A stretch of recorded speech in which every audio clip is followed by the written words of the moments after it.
Peoples party اور P T I تو کہہ رہی ہے کہ آپ کی پارٹی لاڈلا ہے، سلیکٹڈ ہیں آپ لوگ، لیکن کل شاہد خاقان عباسی صاحب نے بھی کہا کہ اگر یہ ٹیگ لگ جاتا ہے کسی کے اوپر کہ فیوریٹ ہیں، لاڈلے ہیں، تو پھر اس کا مطلب الیکشن میں دھاندلی ہونے جا رہی ہے اور یہ الیکشن کو پہلے سے متنازع بنانے والی بات ہے. اب یہ بات تو آپ کے پارٹی کے اندر سے ہو رہی ہے. لیکن پاکستان کے عوام عقل رکھتے ہیں. ایک طرف وہ جماعت ہے مسلم لیگ نون جس کے قائد نے اپنے جلسے میں کہا 21 اکتوبر کو کہ ہم ملک کے ساتھ مزید یہ کھلواڑ نہیں ہونے دیں گے، اور ایک جو آپ نے تنقید کرنے والی جماعت کا نام لیا وہ اپنے جلسوں میں پاک فوج زندہ باد کے نعرے لگا رہے ہیں. تو پھر پاکستان کے عوام کو معلوم ہے کہ لاڈلا کون بننے کی کوشش کر رہا ہے اور کون جو ہے وہ ملک کو آگے لے کر جانے کی بات کر رہا ہے، اور وہ محمد نواز شریف ہے.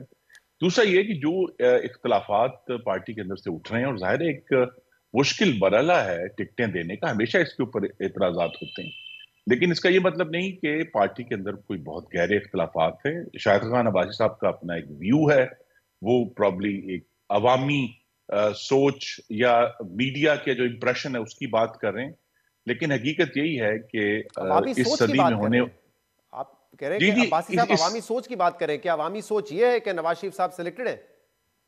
جی نہیں، جو میڈیا کا امپریشن ہے اس کی بات کریں، جس کو پھر عوامی سوچ کا نام دیا جاتا ہے. لیکن ایشو یہ ہے کہ اس صدی میں ہونے والے 4 انتخابات میں سے صرف ایک میں ابھی تک میاں نواز شریف نے الیکشن کنٹیسٹ کیا ہے، 3 میں تو انہیں اجازت ہی نہیں تھی الیکشن لڑنے کی. لیکن تو عباسی ایسا صاحب لیول کیونکہ پلینگ آپ فیلڈ کی اگر کسی کو چاہیے جی تو اس کا نام محمد نواز شریف ہے. آپ کی پارٹی میں عباسی صاحب is one of the most senior person, وزیر اعظم کے لیے آپ لوگوں نے ان کو نامنیٹ کیا تھا، وزیر اعظم بنے وہ کیوں ایسی بات کریں گے اس موقع پہ پھر؟ جی ان کی رائے فرق ہو سکتی ہے. ان کی رائے حکومت جب نو کانفیڈنس موشن ہوا اس کے بارے میں بھی فرق تھی، ان کی رائے اس کے دوران بھی فرق تھی. تو یہ تو پاکستان مسلم لیگ نون کے لیے ایک اچھی خوشائند بات ہے کہ اس کے اندر اگر ذاتی اختلاف نہ کیا جائے جس طرح دانیال عزیز صاحب نے کیا ہے، تو باقی اختلاف کی بہت گنجائش موجود ہے. یہ جمہوریت ظاہر کرتی ہے جماعت.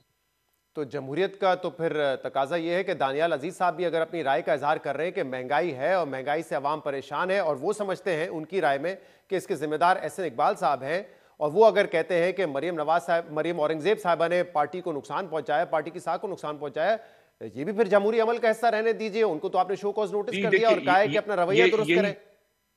یہی تو میں کہہ رہا ہوں کہ اگر تو وہ ذاتیات پر بات نہ کرتے اور پارٹی کی کارکردگی پر اپنی رائے کا اظہار کرتے تو غالباً انہیں نوٹس نہیں ایشو ہونا، لیکن انہیں جب براہ راست 2 انڈیویجولز کا نام لے کر ان پر ایک تنقید کی ہے جس کی وجہ سے یہ ایشو بنا. اگر وہ ایک عمومی بات کرتے پارٹی کی پالیسی کے بارے میں، یا سمجھتے کہ پارٹی کی پالیسی درست نہیں ہے اور یہ پالیسی ہونی چاہیے، تو ذاتی حملہ جو ہے وہ ہمیشہ جو گفتگو ہے اس کو کہیں اور لے جاتا ہے. تو لہذا اگر وہ پارٹی کی اس پر بات کرتے ہیں تو ان کے اوپر بھی کوئی ایسا ایشو نہیں آنا تھا. اچھا، ہم ویسے سب بظاہر تو یہ لگ رہا ہے جمہوری کہ لوگ ہیں اور کیونکہ اختلاف اور تنقید سن سکتے ہیں. بظاہر تو یہ لگ رہا ہے کیونکہ عباسی صاحب کا اوبیسلی قد پارٹی میں زیادہ بڑا ہے، اس لیے پارٹی ان کو کچھ کہہ نہیں سکتی، نہ شو کوز نوٹس ایشو کر سکتی ہے. وہ ذاتیات کیا، وہ تو کہہ رہے ہیں اگر آپ فیوریٹزم کے طور پہ جائیں گے تو دھاندلی پہلے سے ہی ہو چکی ہے. وہ تو پورے آپ کے جو پارٹی کا الیکشن ہے، جس طریقے سے آپ اس وقت الیکشن میں جا رہے ہیں، اسی پہ سوالیہ نشان لگا رہے ہیں. وہ آپ کہہ رہے ہیں کہ معمولی سی بات ہے، وہ کوئی ذاتیات پہ تنقید نہیں ہے، لیکن ایسا لگتا ہے بظاہر نہیں کے سینئر ہیں تو اس لیے ان کو جو ہے اگنور کر رہے ہیں آپ. نہیں، ایسی کوئی بات نہیں. معمولی تو بات ان کی نہیں ہے، ہم ان کی بات سیریسلی لیتے ہیں، لیکن انہوں نے ایک مختلف راستہ اپنایا ہے. اور اگر جس طرح انہوں نے کہا کہ وہ انتخاب بھی نہیں لڑے، اور وہ تو یہ بھی کہتے ہیں کہ اس موقع پر جو انتخابات ہیں وہ ملک کے حق میں نہیں ہے اور کوئی اس سے مسئلہ حل نہیں ہوگا.